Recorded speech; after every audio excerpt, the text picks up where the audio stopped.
టెక్కలి నియోజకవర్గంలో ఏర్పాటు చేసుకున్నటువంటి ఈ శంఖారావ సభ కార్యక్రమానికి విచ్చేసినటువంటి పెద్దలు, మనందరం ఎంతగానో అభిమానించే నాయకుడు, రేపు యువతరానికి నేను అండగా ఉంటానని తన గలాన్ని యువగలంగా జోడించి రాష్ట్రం మొత్తం మీద 3000కు పైగా కిలోమీటర్లు అతి చిన్న వయసులో దేశ స్థాయిలో ఏ ఒక్కరూ చేయనటువంటి సాహసం చేసి ఈ రోజు ఆంధ్రప్రదేశ్ రాష్ట్రంలో ఉన్నటువంటి యువత అందరినీ కూడా ఆకట్టుకున్నటువంటి ఏకైక నాయకుడు మన తెలుగుదేశం పార్టీ జాతీయ ప్రధాన కార్యదర్శి సోదర సమానులైనటువంటి నారా లోకేష్ అన్న గారికి, వేదికను అలంకరించినటువంటి పెద్దలు, మనందరి అభిమాన నాయకుడు, ఆంధ్రప్రదేశ్ రాష్ట్ర రాజకీయాల్లో బాహుబలి అనే వ్యక్తి ఎవరైనా ఉన్నారనంటే అది మన టెక్కలి నియోజకవర్గ శాసనసభ్యులు, తెలుగుదేశం పార్టీ రాష్ట్ర అధ్యక్షులు బాబాయ్ అచ్చెన్నాయుడు గారికి, వేదికను అలంకరించినటువంటి పెద్దలు, మన పార్లమెంటు అధ్యక్షులైనటువంటి కోన రవికుమార్ గారికి, ఎమ్మెల్సీ పెద్దలు చిరంజీవి గారికి, పిసిని చంద్రమోహన్ గారికి, కనితి కిరణ్ గారికి, దామచర్ల సత్య గారికి, అలాగే ఈ కార్యక్రమానికి టెక్కలి నలుమూలల నుంచి కదలి వచ్చినటువంటి మా తెలుగుదేశం పార్టీ కుటుంబ సభ్యులకి, కార్యకర్తలకి, సోదర సోదరిమణులకి, జన సైనికులకి అందరికీ కూడా హృదయపూర్వకమైనటువంటి నమస్కారాలు తెలియజేసుకుంటున్నాను. టెక్కలి నియోజకవర్గంలో మీ అందరి తాలూకా ఊపు చూస్తుంటే రేపు రాబోతున్నటువంటి ఎన్నికల సమయంలో టెక్కలి పొలిమేరలో కూడా మరొక పార్టీ మరొక జెండా కనబడనివ్వకుండా చేస్తామనే ఊపు ఈ రోజు మీ అందరిలో కూడా చూస్తే కలుగుతుంది. ఇంత ప్రేమ, ఇంత అభిమానం బహుశా ఏ నాయకులు ఏ నియోజకవర్గంలో చూస్తారో లేదో గాని బాబాయ్ అచ్చెన్నాయుడు గారు చెప్పినట్టు టెక్కలి నియోజకవర్గానికి నాయకత్వ ప్రాతినిధ్యం వహించడం మేం పూర్వ జన్మ సుకృతం అనేది కూడా మరొకసారి మీ అందరికీ తెలియజేసుకుంటున్నాను. ఎప్పటికప్పుడు మనం మాట్లాడుతూనే ఉంటాం. మీ ప్రేమ ఎలాగుంటుందో, మీ అభిమానం ఎలాగుంటుందో మీరు ఒక్కసారి గుండెల్లో పెట్టుకొని చూసుకుంటే ఆ లెక్క ఎలాగుంటుందో మా అందరికీ కూడా తెలుసు. కానీ లోకేష్ అన్న గారికి ఈ రోజు పరిచయం చేయాలి. అందరూ కూడా అడుగుతుంటారు. రాష్ట్రంలో అచ్చెన్నాయుడు గారు అన్ని ప్రాంతాలు తిరుగుతారు. ఢిల్లీ వరకు నేను కూడా వెళ్తుంటాను. అందరికీ ఆశ్చర్యం కలుగుతుంటుంది. ఏంటి కింజరాపు కుటుంబం ఇంత పెద్ద ఎత్తున రాష్ట్రం మొత్తం మీద కూడా ఊపొస్తే అచ్చెన్నాయుడు గారు గెలవడం ఏంటి, మరొక పక్కన రామ్మోహన్ నాయుడు గెలవడం ఏంటని అందరికీ కూడా ఆశ్చర్యం కలిగితే ఆ ఆశ్చర్యానికి సమాధానం నా ముందున్నటువంటి ప్రజానికం అనేది కూడా తెలియజేస్తున్నాను. కోట్లు ఖర్చు పెట్టినా సరే సంపాదించలేనటువంటి ఆస్తి ఈ కోట్లాది మంది ప్రజల తాలూకా అభిమానం ఈ కింజరాపు కుటుంబానికి ఉంది. కాబట్టే ఈ రోజు ఢిల్లీ స్థాయి వరకు కూడా ఇటు తుఫాను ఏ రాజకీయ పార్టీకి ఉన్నా సరే కింజరాపు కుటుంబాన్ని మాత్రం మా ప్రజలు కాపాడుకుంటూ వస్తున్నారన్నది ఈ సందర్భంగా తెలియజేసుకుంటున్నాను. ఎక్కడ నుంచి వచ్చింది ఈ ఆస్తి? స్వర్గీయ కింజరాపు ఎర్రన్నాయుడు గారు ఇచ్చినటువంటి ఆస్తి. అది మాకు కంటికి రెప్పలా కాపాడుకున్నాడు. 1982లో నాకంటే చిన్న వయసులో ఉన్నటువంటి కుర్రాడు కింజరాపు ఎర్రన్నాయుడు గారు ఒక సాధారణమైనటువంటి రైతు కుటుంబంలో ఒక మేషారికి పుట్టినటువంటి ఒక ఎర్రన్నాయుడు గారిని అక్కడ అన్నగారు దైవ సమానులైనటువంటి విశ్వవిఖ్యాత నట సార్వభౌముడు స్వర్గీయ నందమూరి తారక రామారావు గారు ఆ వ్యక్తి కళ్ళల్లో పడి ఎర్రన్నాయుడు గారు లాంటి వ్యక్తులు పార్టీలో ఉండాలి, అటువంటి వ్యక్తుల్ని రాజకీయాల్లో మనం ప్రోత్సహించాలని ఒక్కటి అడిగితే ఆ రోజే సర్వస్వం ధారపోశారు ఎర్రన్నాయుడు గారు తెలుగుదేశం పార్టీకి. అన్నగారు ఇచ్చినటువంటి పిలుపు మేరకు ముందుకు వచ్చి 1982లో ఎప్పుడైతే ఎర్రన్నాయుడు గారు తెలుగుదేశం పార్టీ కండువా కప్పుకొని ఈ యొక్క ప్రాంతంలో నడుచుతూ ముందుకు వెళ్లి ప్రజల్లో ఒక చైతన్యం తీసుకొని వచ్చారో ఆ రోజు మొదలైనటువంటి అవినవభావ సంబంధం ఆయన ఆఖరి శ్వాస వరకు కూడా దూరం చేసుకోలేదని ఆయన బిడ్డగా గర్వంగా ఈ సందర్భంగా తెలియజేసుకుంటున్నాను. ఆయన తాలూకా రాజకీయ చరిత్రలో గల్లీలో పుట్టినటువంటి నాయకుడిగా ఢిల్లీ వరకు కేంద్ర మంత్రిగా ఎదిగి ఎర్రన్నాయుడు అంటే ఏంటో దేశానికే తెలియజేసే స్థాయికి ఎదిగారనంటే దానికి ఒక పక్కన ఆయన తాలూకా స్వయం కృషి కారణమైతే మరొక పక్కన అన్నగారు పెట్టినటువంటి తెలుగుదేశం పార్టీయే కారణం అనేది కూడా ఈ సందర్భంగా తెలియజేసుకుంటున్నాం. ఆయన మృతి తర్వాత, ఆయన మన విడిచి వెళ్లిపోయిన తర్వాత మరి బాబాయ్ గారు నేను ఒంటరి అయిపోయాం అనుకున్నాం. కానీ ఆ రోజే మీరందరూ కూడా నిలబడ్డారు. మాకు డబ్బులతో పని లేదు, మాకు పదవులతో పని లేదు, మాకు కుర్చీలతో పని లేదు, మాకు ఎర్రన్నాయుడు గారు చూపించినటువంటి ప్రేమాభిమానం మీరు కొనసాగించండి, మీ అభిమానులుగా మేము మీ అందరికీ కూడా అండదండలు అందిస్తామని ఆ రోజు నుంచి కూడా ఈ రోజు వరకు వస్తున్నటువంటి మీకు ఎంత సేవ చేసినా మీ రుణం తీర్చుకోలేమన్నది కూడా తెలియజేస్తున్నాను. అందుకనే ఒక చిత్తశుద్ధితో, ఒక కరుడు గట్టినటువంటి ఒక మనసుతో ఈ టెక్కలి నియోజకవర్గాన్ని అన్ని రకాలుగా అభివృద్ధి చేయాలని ఆ రోజు 2014లో ఎర్రన్నాయుడు గారు చనిపోయిన తర్వాత మొట్టమొదటి ఎలక్షన్ అయి మన ప్రభుత్వం వస్తే టెక్కలి నియోజకవర్గానికి స్వర్ణయుగం తీసుకొని వచ్చినటువంటి అపర భగీరథుడు మన అచ్చెన్నాయుడు గారు అనేది కూడా తెలియజేసుకుంటున్నాను. టెక్కలి నియోజకవర్గంలో ఏ గ్రామం వెళ్ళినా, ఏ రోడ్డు మనం చూసినా, ఏ బిల్డింగ్ మనం చూసినా ఆ రోజు అచ్చెన్నాయుడు గారు చేసిన శంకుస్థాపన, అచ్చెన్నాయుడు గారు చేసినటువంటి ప్రారంభోత్సవం తప్ప మరొక నాయకుడు ఎక్కడ ఏ కార్యక్రమం కూడా చేపట్టలేదన్నది ఈ రోజు గర్వంగా మనం తెలియజేసుకోవచ్చు. టెక్కలి నియోజకవర్గంలో ఒక హాస్పిటల్ గాని, ఒక స్టేడియం గాని, ఒక పోలీస్ స్టేషన్ గాని, ఒక తాగునీటి పథకం గాని, లేకపోతే స్కూల్ బిల్డింగులు గాని, రోడ్డులు గాని, లిఫ్ట్ ఇరిగేషన్ స్కీములు గాని, నీరు చెట్టుతో కెనాల్లు బాగు చేసుకోవడం గాని, లేకపోతే దోమపోటు వస్తే వాళ్ళకి కోట్ల రూపాయలు నిధులు అందించడం గాని, ఇన్సూరెన్స్ గాని, ఇన్పుట్ సబ్సిడీ గాని, పెన్షన్లు గాని, ఇల్లు గాని, ఈ రాష్ట్రంలో ఏ ప్రాంతానికి వెళ్లి వాళ్ళకి ఏ సమస్య వచ్చినా సరే వాళ్ళందరికీ కూడా అభయం ఇచ్చి ధైర్యం ఇచ్చినటువంటి నాయకుడు మన అచ్చెన్నాయుడు గారని మళ్ళీ మీ అందరికీ కూడా తెలియజేస్తున్నాను. 5 సంవత్సరాల్లో కుప్పంతో పోటీపడి లోకేష్ అన్న గారు కూడా తెలుసుకోవాలి. ఇది కుప్పంతో పోటీపడి మరి అచ్చెన్నాయుడు గారి టెక్కలి నియోజకవర్గానికి అభివృద్ధి చేసి 2,000 కోట్ల రూపాయలు ఎప్పుడు చరిత్రలో లేని విధంగా టెక్కలి నియోజకవర్గంలో ఖర్చు పెట్టించి మన అందరికీ కూడా బ్రహ్మాండమైనటువంటి కార్యక్రమాలు చేశారు. అంతంత మాత్రాన ఆ రోజు మొట్టమొదటిసారిగా మంత్రి పదవి వస్తేనే 2,000 కోట్లు తెచ్చారనంటే మా టెక్కలి ప్రజలందరూ కూడా చూస్తున్నారు. ఈసారి మళ్ళీ ప్రభుత్వం వచ్చి మంత్రి పదవి వస్తే ఆ లెక్క ఇంకెంత పెంచుకుంటూ మా టెక్కల్ని అభివృద్ధి చేస్తారో అన్నది ప్రతి ఒక్కరి తాలూకు ఆలోచన. అయితే ఈ రోజు లోకేష్ అన్నకి తెలియజేయాలి, నా ఎమ్మెల్యే కూడా అచ్చెన్నాయుడు గారే, నేను కూడా ఓటేసేది అచ్చెన్నాయుడు గారికే.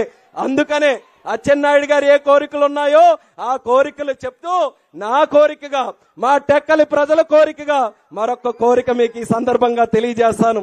ఎన్నో అభివృద్ధి కార్యక్రమాలు చేశారు, కానీ నా పరంగా అచ్చెన్నాయుడు గారికి హోం మంత్రి ఇస్తే మీరు రెడ్ బుక్కులు, మీ చేతిలో ఒకటే రెడ్ బుక్ ఉంది, మీ దగ్గర 100 రెడ్ బుక్కులు ఉన్నా సరే 100 రెడ్ బుక్కులకి న్యాయం చేసే సత్తా అచ్చెన్నాయుడు గారికి ఉందనేది ఈ సందర్భంగా తెలియజేస్తున్నాను. ఈ రోజు అచ్చెన్నాయుడు గారు, చంద్రబాబు నాయుడు గారు మా కుటుంబం మీద ఉన్నటువంటి అభిమానంతో, ఎర్రన్నాయుడు గారి మీద ఆయనకున్నటువంటి అపారమైనటువంటి ప్రేమతో అచ్చెన్నాయుడు గారికి రాష్ట్ర పార్టీ అధ్యక్షులుగా చేస్తే ఒక్క క్షణం కూడా వృధా చేయకుండా రాష్ట్రంలో మళ్లీ చంద్రబాబు నాయుడు గారిని ముఖ్యమంత్రిగా చేయడానికి అహర్నిశలు కూడా ఆయన కృషి చేస్తున్నారు. ఎంత పెద్ద ఎత్తున ఆయన త్యాగాలు ఎన్ని చేసి ఈ రాష్ట్రంలో మళ్ళీ తెలుగుదేశం పార్టీ జెండాని రెపరెపలాడాలన్నది ఎంత గట్టిగా కష్టపడుతున్నారో టెక్కలి ప్రజలుగా, ఆయన కుటుంబ సభ్యుడిగా మా అందరికీ కూడా తెలుసు. అటువంటి వ్యక్తిని రేపు మళ్ళీ మనం అధికారంలో వచ్చినప్పుడు ఆయనకి మంచి స్థానంలో కూర్చొని పెడితే పార్టీ మొత్తానికి కూడా న్యాయం జరుగుతుంది, కష్టపడే కార్యకర్తకు కూడా న్యాయం జరుగుతుంది, 10 కాలాల పాటు చిరస్థాయిగా తెలుగుదేశం పార్టీ ముందుకు వెళ్తుందనే ఆలోచనతో, ఇది కేవలం ఆయన అబ్బాయిగా రామ్మోహన్ నాయుడు అడుగుతున్నటువంటిది కాదు, తెలుగుదేశం పార్టీని పూర్తి శాతం నమ్మేటటువంటి ఒక కార్యకర్తగా అడుగుతున్నాను. అచ్చెన్నాయుడు గారికి రేపు ఆ పదవి మీరు ఇప్పించాల్సినటువంటి బాధ్యత తీసుకోవాలని కూడా ఈ సందర్భంగా తెలియజేస్తున్నాను. అలాగే టెక్కలి నియోజకవర్గంలో ఈ రోజు సాగునీరు గురించి గాని, త్రాగునీరు గురించి గాని అచ్చెన్నాయుడు గారు చాలా స్పష్టంగా ఆ డిమాండ్స్ కూడా పెట్టడం జరిగింది. మరొకటి మనం దృష్టి పెట్టాల్సినటువంటిది, వలసల జిల్లాగా అందరూ అంటున్నారు ఈ శ్రీకాకుళం జిల్లా. చాలా కాలం అయిపోయింది, అది మంచిగా అంటున్నారో చెడుకు అంటున్నారో గాని ఆ పేరు మాత్రం మరి ఇంకా మనం పడలేం. ఈసారి తెలుగుదేశం పార్టీ వచ్చిన తర్వాత అప్పుడు చంద్రబాబు నాయుడు గారు ఏ రకంగా విజన్ 2020తో హైదరాబాద్ కి శ్రీకారం చుట్టి బ్రహ్మాండంగా డెవలప్ చేశారో, శ్రీకాకుళాన్ని తలరాత మార్చే శక్తి కూడా అదే చంద్రబాబు నాయుడు గారికి ఉంది. కాబట్టి మళ్ళీ ఒక ప్రత్యేకమైనటువంటి విజన్ తో శ్రీకాకుళం జిల్లా అంటే ఇక్కడ నుంచి వలసలు వెళ్లే జిల్లా కాదు, ఇతర ప్రాంతాల నుంచి వలసలు వచ్చి పని చేసుకునే జిల్లా ఈ శ్రీకాకుళం జిల్లాగా తయారు చేయాల్సిన బాధ్యత మన అందరి మీద ఉంది. దానికి నేను కూడా సంపూర్ణంగా కృషి చేస్తాను. మాకు మీ అండదండలు అందించాలని లోకేష్ అన్న గారికి మీ ద్వారా చంద్రబాబు నాయుడు గారికి సందర్భంగా తెలియజేస్తున్నాను. మీరు కూడా యువ నాయకత్వంతో ప్రపంచం చూశారు. ఇక్కడ ఉన్నటువంటి పొటెన్షియల్ మీకు తెలుసు. ఈ పొటెన్షియల్ ని సద్వినియోగం చేసుకోవడానికి మీ మంచి ఆలోచనతో శ్రీకాకుళం జిల్లాని మన రాష్ట్రంలోనే ముందంజలో పెట్టాలని కూడా మరొకసారి మీ అందరికీ కూడా తెలియజేస్తున్నాను. మరి అలాగే తెలుగుదేశం పార్టీ ఉన్నంత కాలం ఈ రోజు నాయకులు ఎంతో మంది మీద డౌట్ రావచ్చు, ఈ రోజు ఎలాగున్నారు రేపు ఎలాగుంటారని. కానీ కింజరాపు కుటుంబం మీద మాత్రం ఎప్పుడూ కూడా డౌట్ రాదు. మేము ఎప్పుడూ కూడా అతుక్కొని ఉంటాం. చంద్రబాబు నాయుడు గారు దొరికితే చంద్రబాబు నాయుడు గారు, లోకేష్ అన్న గారు దొరికితే లోకేష్ అన్న గారు. మాకు తెలుగుదేశం పార్టీ తప్పితే మరో ప్రపంచం లేదు. మాకు పడుకున్నా, నిల్చున్నా, పని చేసినా, పరిగెట్టినా ఎప్పుడూ కూడా మాది పసుపు జెండా తెలుగుదేశం పార్టీనే. ఆ తెలుగుదేశం పార్టీ రెపరెపలాడుతూ ఈ యొక్క రాష్ట్రంలో ముందుకు నడవాలనే ఆలోచనతో నిరంతరం కూడా కృషి చేసేటటువంటి తెలుగుదేశం పార్టీని నమ్మే కుటుంబం మాది. అటువంటి కుటుంబం మీరు ఎప్పుడు కూడా ఆదరిస్తూ వస్తున్నారు కాబట్టి మా ప్రజానికం తరపున మరొక్కసారి మీకు చంద్రబాబు నాయుడు గారికి హృదయపూర్వకమైనటువంటి ధన్యవాదాలు ఈ సందర్భంగా తెలియజేస్తున్నాం. మేము టెక్కలి ప్రజలు అందరూ కూడా ఇక్కడ ఉన్నారు కాబట్టి మీ అందరికీ కూడా నేను కోరుకునేది ఒక్కటే, రేపు రాబోతున్నటువంటి ఎన్నికల్లో 50,000కి ఒక్క ఓటు కూడా తగ్గకుండా అచ్చెన్నాయుడు గారిని గెలిపించాల్సినటువంటి బాధ్యత ప్రజలుగా మీ అందరి మీద ఉంది. ఆయన శక్తి ఏంటో, ఆయన సామర్థ్యం ఏంటో, ఆయన చిత్తశుద్ధి ఏంటో ఆయన ముందుగానే చూపించి మన అందరికీ కూడా చెప్పారు. మరి అటువంటి నాయకుడిని మనం సంపూర్ణంగా ఆశీర్వదిస్తూ గెలిపిస్తున్నామనంటే కేవలం గెలవడం కాదు, 50,000కు పైగా మెజారిటీతో మీరందరూ కూడా గెలిపించినప్పుడే టెక్కలిలో హ్యాట్రిక్ వీరుడుగా మళ్ళీ అచ్చెన్నాయుడు గారిని మనం ముందు పెట్టాలన్నది ఈ సందర్భంగా మీ అందరికీ కూడా తెలియజేస్తున్నాను. మరొక్కసారి టెక్కలి ప్రజలందరికీ కూడా నా యొక్క శిరస్సు వంచి హృదయపూర్వకమైనటువంటి వందనాలు తెలియజేసుకుంటున్నాను.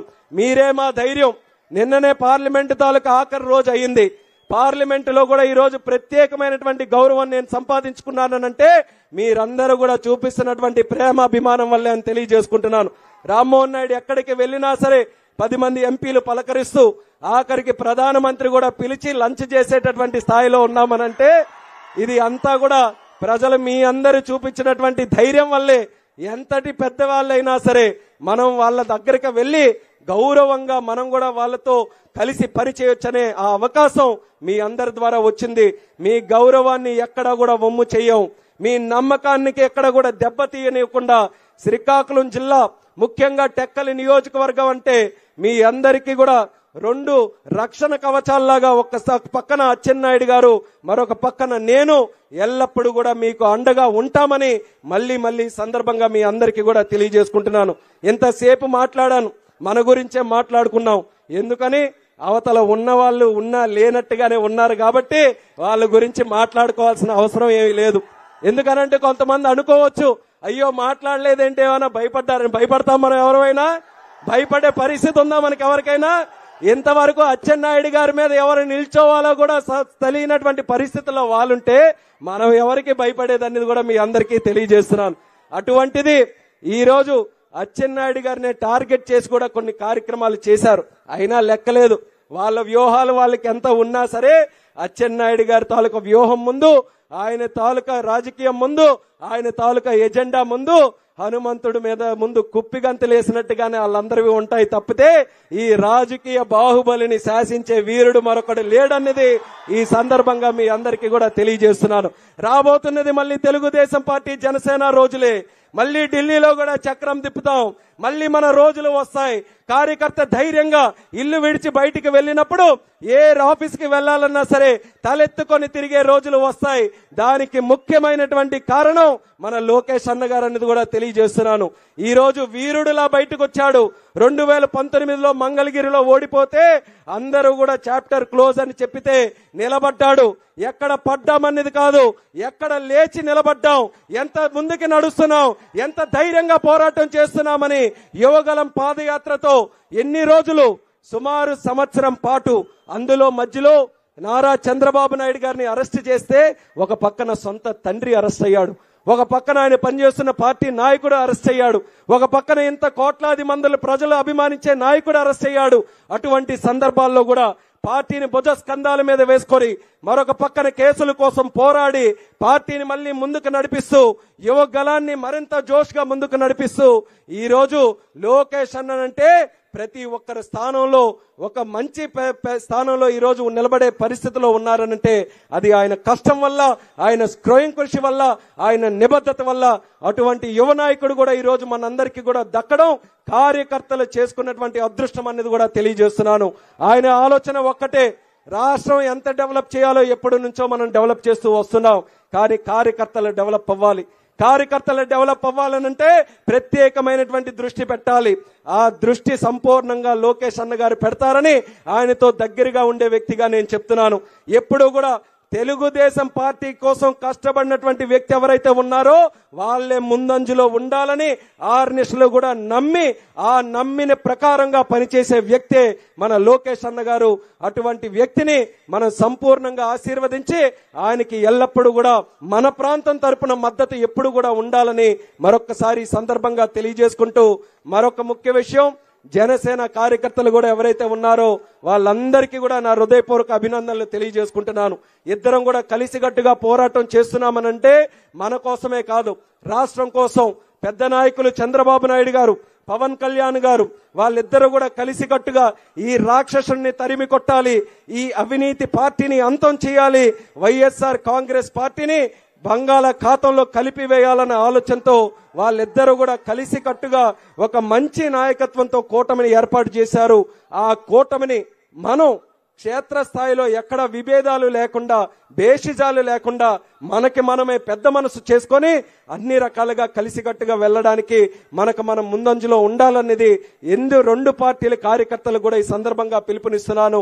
ఇప్పటి వరకు అదే క్రమంలో మీరందరూ కూడా నడుస్తున్నారు. ఈ 2 నెలలు ఇంకేదైతే ఉందో మరింత స్పీడ్ పెంచుకుంటూ వెళ్దాం.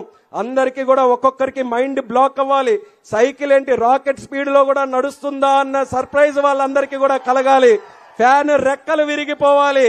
ఫ్యాన్ తాలూకా సౌండ్ ఎక్కడ కూడా విరబడనీయకుండా సైకిల్ ని యమ స్పీడ్ మీద ముందుకు నడిపించడానికి కార్యకర్తలు అందరూ కూడా ఆశీర్వదించాలని మళ్ళీ తెలియజేసుకుంటూ, టెక్కలిలో ఎంత చక్కనైనటువంటి సభ ఏర్పాటు చేయడానికి కారకమైనటువంటి ప్రతి ఒక్కరికి, మా కుటుంబ సభ్యులకి అందరికీ కూడా మరొకసారి నా ధన్యవాదాలు తెలియజేసుకుంటూ మీ అందరి దగ్గర సెలవు తీసుకుంటున్నాను. జై హింద్, జై జన్మభూమి, జై తెలుగుదేశం. లోకేష్ అన్న గారి నాయకత్వం, లోకేష్ అన్న గారి నాయకత్వం, లోకేష్ అన్న గారి నాయకత్వం. ఇప్పుడు మన అందరం కూడా ఎప్పుడా అని ఎదురు చూస్తున్నటువంటి నాయకుడు యువగలంలో మన దగ్గరికి రాలేనందుకు అందరం కూడా కాస్త బాధపడ్డాం. అయ్యో, మా యువ నాయకుడిని చూసే అదృష్టం మాకు దక్కలేదు. ఆ ఒక్క అడుగు రాష్ట్రంలో ఇన్ని అడుగులు వేశాడు కదా, ఒక్క అడుగు మా టెక్కల్లో కూడా వేస్తే బాగుంటుందని మీరు అందరూ కూడా అనుకున్నారు. మీ మాట విన్నాడు, మాట మీద నిలబడ్డాడు. ఆ రోజే చెప్పాడు, ఎవ్వరు కూడా ధైర్యపడద్దు, తిరగని నియోజకవర్గాలకు కూడా నేను వస్తానని చెప్పి మాట మీద నిలబడి మళ్ళీ మీ అందరికీ కూడా మరొక నూతన ఉత్సాహం ఇవ్వడానికి శంకారావం పూనుకుంటూ నేటి శ్రీకృష్ణుడిగా ముందుకొస్తున్నాడు మన లోకేష్ అన్న గారు. లోకేష్ అన్న గారిని టెక్కలి నియోజకవర్గ ప్రజల్ని ఉద్దేశించి మాట్లాడమని సగౌరవంగా ఆహ్వానిస్తున్నాం.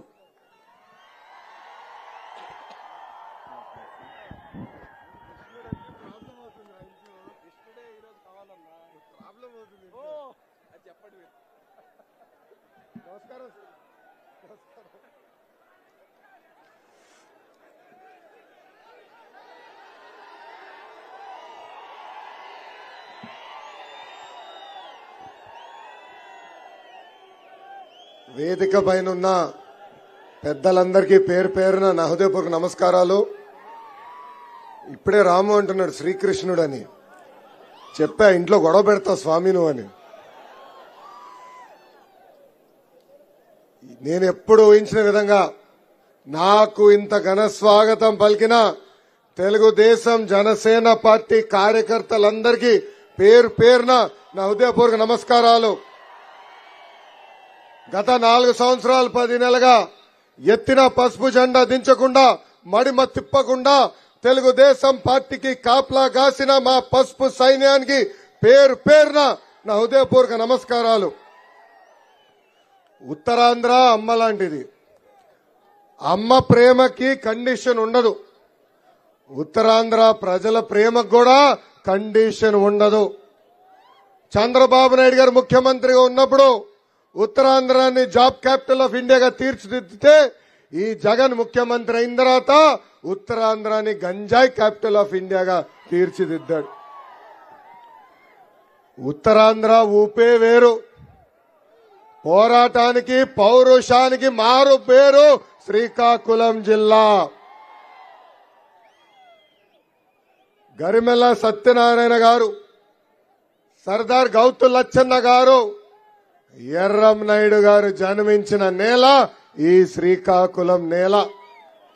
ఇంత పవిత్రమైన నేలపై ఈ రోజు మాట్లాడతాం నా అదృష్టంగా నేను భావిస్తున్నాను. ఈ మధ్యన జగన్ ని చూస్తే జాలేస్తుంది.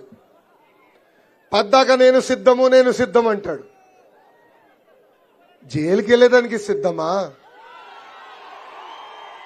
చేసిన తప్పులకి 2 నెలలు ఓపిక పట్టు, మేమందరం కలిసికట్టుగా మిమ్మల్ని జైలుకి పంపించే బాధ్యత తీసుకుంటాం. మనం చూసాం ఒక బీసీ బిడ్డ అమర్నాథ్ గౌడ్ ని అతి కిరాతకంగా కొట్టి తగలబెట్టి చంపేశారు వైకాపా నాయకులు. అంటే మా బీసీ బిడ్డలపై దాడి చేసేదానికి మీరు సిద్ధమా అని జగన్ నేను ప్రశ్నిస్తున్నా. ఒక దళిత డాక్టర్ సుధాకర్ గారు కేవలం కోవిడ్ సమయంలో పీపీఈ కిట్ అడిగినందుకు ఏకంగా పిచ్చోడు చేసి చంపేశాడు ఈ జగన్. ఇలా దళితులు చంపేదానికి మీరు సిద్ధమా అని ఈ సభాముఖంగా ప్రశ్నిస్తున్నా. అంతేకాదు మైనారిటీ బాలిక మిస్బా అద్భుతంగా చదువుతుంది, వైకాపా నాయకుడు కూతురు 2nd ర్యాంక్ వస్తుందని ఆ మిస్బాకి టీసీ ఇచ్చి పంపించేశాడు. అది తట్టుకోలేక మిస్బా ఆత్మహత్య చేసుకుంది. ఇలా మైనారిటీ బాలికల్ని ఆత్మహత్య చేసుకునే విధానం పంపించేదానికి మీరు సిద్ధమా అని సభాముఖంగా అడుగుతున్నా. లేదంటే రాష్ట్రాన్ని సర్వనాశనం మళ్లీ చేసేదానికి మీరు సిద్ధమా అని జగన్ నేను సూటిగా ప్రశ్నిస్తున్నా. ఈ మధ్యన జరిగిన 3 సంఘటనలు మీకు చెప్పాలి. విశాఖపట్నంలో వైకాపా నాయకులు చేస్తున్న కుంభకోణానికి అడ్డుపడ్డాడని విశాఖపట్నం తహసీల్దార్ రామయ్యని ఏకంగా కొట్టి చంపేశారు వైకాపా నాయకులు. అంతెందుకు బాపట్ల జిల్లాలో ఒక రైతు భరోసా కేంద్రంలో పనిచేస్తున్న అగ్రికల్చర్ అసిస్టెంట్ పూజిత పాపం చెల్లమ్మ ఆత్మహత్య చేసుకుంది. దానికి కారణం ఈ వైకాపా నాయకులు. ఆర్బీకే కేంద్రాలకి వెళ్లి అక్కడున్న ఎరువుల్ని ఎత్తుకుని వెళ్ళిపోయారు. డబ్బుల్ని పూజితని కట్టమన్నారు. అది తట్టుకోలేక చెల్లమ్మ ఆత్మహత్య చేసుకుంది. పక్కనే ఉన్న విజయనగరం జిల్లాలో ఏకంగా పంచాయతీరాజ్ డిపార్ట్మెంట్ కి చెందిన జేఈ రామకృష్ణ గారు అదే ఫ్యాన్ కి ఉరేసుకుని చనిపోయాడు. ఆయన చేసిన తప్పు ఏం లేదు. వైకాపా నాయకులు వెళ్ళి అక్కడ ఉన్న ఇనుప సిమెంట్ ని దొంగతనం చేసి వెళ్ళిపోయారు. ఆ డబ్బులు ఆయన్ని కట్టమని చెప్పారు. ఇలా అధికారులకే ఇలాంటి పరిస్థితి వస్తే ఇంకా సామాన్యుల పరిస్థితి ఆంధ్ర రాష్ట్రంలో ఎలా ఉందో ఒక్కసారి మనందరం ఆలోచించాల. ఈ మధ్య జగన్ ఒక కొత్త నాటకం మొదలుపెట్టాడు. ఆ నాటకం పేరు డిఎస్సి. ఎన్నికల ముందల 2,30,000 పెండింగ్ పోస్టులు భర్తీ చేస్తున్నాడు. గెలిచిన వెంటనే మొదటి సంవత్సరంలో మెగా డిఎస్సి ద్వారా ఉపాధ్యాయుల పోస్టులు భర్తీ చేస్తారని మాట ఇచ్చి మడమ తిప్పాడు జగన్. 23,000 ఉపాధ్యాయుల పోస్టులు భర్తీ చేస్తా అన్నాడు. అధికారంలోకి వచ్చిన తర్వాత కేవలం 18,000 పోస్టులు భర్తీ చేస్తా అన్నాడు. ఇప్పుడు 117 జియో తీసుకొచ్చి స్కూల్ రేషనలైజేషన్ పేరుతో కేవలం 6,000 డిఎస్సి పోస్టులు, అది కూడా ఎన్నికలు వస్తున్నాయని ఇప్పుడు విడుదల చేశారు. ఇక్కడ ఉన్న నిరుద్యోగ యువకులు గుర్తుపెట్టుకోవాలి. ఆనాడు విశ్వవిఖ్యాత నట సార్వభౌమ స్వర్గశ్రీ నందమూరి తారక రామారావు గారు గాని చంద్రబాబు గారు గాని కలిసి 1,70,000 టీచర్ పోస్టులు విడుదల చేశారు. ఈ సభాముఖంగా నేను హామీ ఇస్తున్నా, 2 నెలలు ఓపిక పట్టండి, మన ప్రభుత్వం వస్తుంది, ప్రతి సంవత్సరం డిఎస్సి పోస్టులు ఇస్తాం. ఒక పద్ధతి ప్రకారం అన్ని పోస్టులు భర్తీ చేసే బాధ్యత కూడా మేము తీసుకుంటాం. జగన్ పదే పేదవాడు అంటాడు. ఈనేదాన్ని కూడా వింతగుంది. ఆయనకు ఒక జబ్బు ఉందండి. ఆ జబ్బు పేరు మైథోమేనియా సిండ్రోమ్. గూగుల్లో కొట్టి చూడండి. మైథోమేనియా సిండ్రోమ్, ఆ జబ్బు లక్షణాలు ఏంటో తెలుసా? ఉంది లేనట్టు, లేనిది ఉన్నట్టు చెప్తాం. మిమ్మల్ని అందరిని అడుగుతున్నా, సాక్షి టీవీ ఉన్నవాడు పేదవాడు అవుతాడా? సాక్షి పేపర్ ఉన్నవాడు పేదవాడు అవుతాడా? భారతీ సిమెంట్ కంపెనీ ఉన్నవాడు పేదవాడు అవుతాడా? సాండోర్ పవర్ ప్లాంట్ ఉన్నవాడు పేదవాడు అవుతాడా? ₹1,00,000 విలువైన చెప్పులు వేసుకుని తిరిగేవాడు పేదవాడు అవుతాడా? ₹1,000 వాటర్ బాటిల్ నుంచి, ₹1,000 ఖరీదైన వాటర్ బాటిల్ నుంచి నీళ్లు తాగేవాడు పేదవాడు అవుతాడా అని ప్రజలందరినీ ఆలోచించమంటున్నా. ఏం మీడియా మిత్రుల మధ్య సాక్షివాడు ఉన్నాడా? భయపడ్డా? బాధుడే బాధుడు పాపం. ఈరోజు షర్మిల గారిని చూస్తే కూడా బాధేస్తుంది. 2019 ముందల అన్న విరిసిన బాణం అన్నారు. ఇప్పుడు ఏకంగా చెల్లిని తల్లిని మెడబట్టి బయటికి గెంటేశాడు ఈ జగన్. ఈరోజు ఏకంగా షర్మిల గారు, సునీత గారు బయటకు వచ్చి మాకు ప్రాణహాని ఉందని చెప్పే పరిస్థితికి వచ్చారంటే ఇంకా ఆంధ్ర రాష్ట్రంలో ఉన్న మహిళల పరిస్థితి ఎలా ఉందో ఒక్కసారి ఆలోచించాలి. నా పాదయాత్రలో నేను ఒకటి తెలుసుకున్నా. జగన్ ఒక అద్భుతమైన కటింగ్ ఫిట్టింగ్ మాస్టర్. ఏంటది? Cutting fitting master.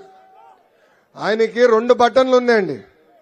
బల్ల పైన మీకు గంపడే బొలుగు బటన్, కానీ బల్ల కింద ఇంకో బటన్ ఉంటుంది, ఎర్ర బటన్. బల్ల పైన బటన్ నొక్కుతాడు, అకౌంట్లో ₹10 పడుతుంది. అదే క్షణం బల్ల కింద బటన్ నొక్కుతాడు, అకౌంట్ నుంచి ₹100 పోతుంది. ఎలా పోతుందో చెప్పాలి కదా. 9 సార్లు కరెంటు ఛార్జీలు పెంచి బాధుడే బాధుడు, 3 సార్లు ఆర్టీసీ ఛార్జీలు పెంచి బాధుడే బాధుడు. అదేవిధంగా పెట్రోల్ డీజిల్ ధరలు పెంచారు, గ్యాస్ ధర పెంచారు, ఇంటి పన్ను పెంచారు, చెత్త పన్ను పెంచారు. రేపు ఇంట్లో కుక్క ఉంటే కుక్క పన్ను కూడా వేస్తాడు ఈ జగన్. ఇక్కడున్న కార్యకర్తలందరికీ తెలుస్తున్నా, మీరు ఊరూరు తిరిగినప్పుడు, గడప గడప దొక్కినప్పుడు ప్రజలు కూడా చెప్పండి. వాలంటీర్ వాసు మళ్ళీ ఇంటికి వస్తాడు, ఒక గొట్టం తీసుకొస్తాడు, ఉఫ్ అని ఊదమంటాడు, ఊదద్దని చెప్పండి. పొరపాటున ఊదితే అమ్మా ఇంత గాలి పీల్చుతున్నారని గాలి పైన కూడా పన్నేస్తాడు ఈ జగన్. ఇంకా కటింగ్ మాస్టర్ అని చెప్పా కదా, అన్న క్యాంటీన్ కట్, పెళ్లి కానుక కట్, చంద్రన్న బీమా కట్, విదేశీ విద్య cut, school fee reimbursement cut, 6 లక్షల వృద్ధులకు రావాల్సిన pension cut, drip irrigation cut, ఇట్లా 100 సంక్షేమ కార్యక్రమాలు భారతదేశంలోనే ఏ ముఖ్యమంత్రి కట్ చేయని విధంగా కట్ చేశాడు ఈ జగన్. ఈ రోజు వాలంటీర్ వాసు ప్రతి గడపకు వచ్చి సంక్షేమ కార్యక్రమాలు తెలుగుదేశం పార్టీ రద్దు చేస్తుందని ప్రచారం చేస్తున్నారు. వాళ్ళని అడుగుతున్నా, అసలు సంక్షేమం ఆంధ్ర రాష్ట్రానికే పరిచయం చేసిన పార్టీ తెలుగుదేశం పార్టీ. ఆనాడు అన్న ఎన్టీఆర్ ₹2కే కిలో బియ్యం ఇచ్చారు, జనతా వస్త్రం తీసుకొచ్చారు, హార్స్ పవర్ మోటార్ ₹50కే ఆనాడు అందించారు. అదే మన నాయకుడు చంద్రబాబు నాయుడు గారు ముఖ్యమంత్రి అయిన తర్వాత తెలుగింటి ఆడపడుచులు కట్టపోయిల పైన ఉండకూడదని దీపం పథకం ద్వారా ఉచితంగా గ్యాస్ కనెక్షన్లు ఆనాడు అందజేశారు. డ్వాక్రా సంఘాలు ఏర్పాటు చేశారు. నిన్నగాక మొన్న చంద్రన్న బీమా తీసుకొచ్చారు, అన్న క్యాంటీన్ తీసుకొచ్చారు. ఈ సభాముఖంగా ప్రజలందరూ చెప్తున్నా, తెలుగుదేశం పార్టీ అధికారంలోకి వచ్చిన వెంటనే ఈ జగన్ మూసేసిన సంక్షేమ కార్యక్రమాలన్నీ మళ్ళీ మేము అమలు చేస్తాం. 3132 కిలోమీటర్లు పాదయాత్ర చేశా. ప్రజలు ఎదుర్కొంటున్న సమస్యలు నేరుగా తెలుసుకున్నా. దాని తర్వాత పవన్ అన్నతో మాట్లాడి, ఇంకొక పక్కన చంద్రబాబు గారితో మాట్లాడి, ఎవరు ఊహించిన విధంగా బాబు సూపర్ 6 కార్యక్రమం మనం ప్రకటిస్తాం జరిగింది. దాంట్లో ప్రధానంగా నిరుద్యోగ యువకులకి 5 సంవత్సరాల్లో 20 లక్షల ఉద్యోగాలు కల్పించే బాధ్యత మనం తీసుకుంటున్నాం. ఉద్యోగం వచ్చే వరకు ప్రతి నెల నిరుద్యోగ యువకులకి ₹3,000 నిరుద్యోగ భృతి మనం అందజేస్తాం. స్కూల్కి వెళ్లే ప్రతి విద్యార్థి తల్లిదండ్రులకి ₹15,000 ప్రతి సంవత్సరం వేసే బాధ్యత మనం తీసుకోబోతున్నాం. అంటే ఒకరుంటే 15,000, ఇద్దరుంటే 30,000, ముగ్గురుంటే ఎంత ఎంత ₹45,000 మన ప్రభుత్వం ఇవ్వబోతుంది. ఇంకా ప్రతి రైతుకి అండగా నిలబడడానికి 20,000 రూపాయలు కూడా మనం అందిస్తాం. ఇంకా ప్రతి ఇంటికి ప్రతి ఏడా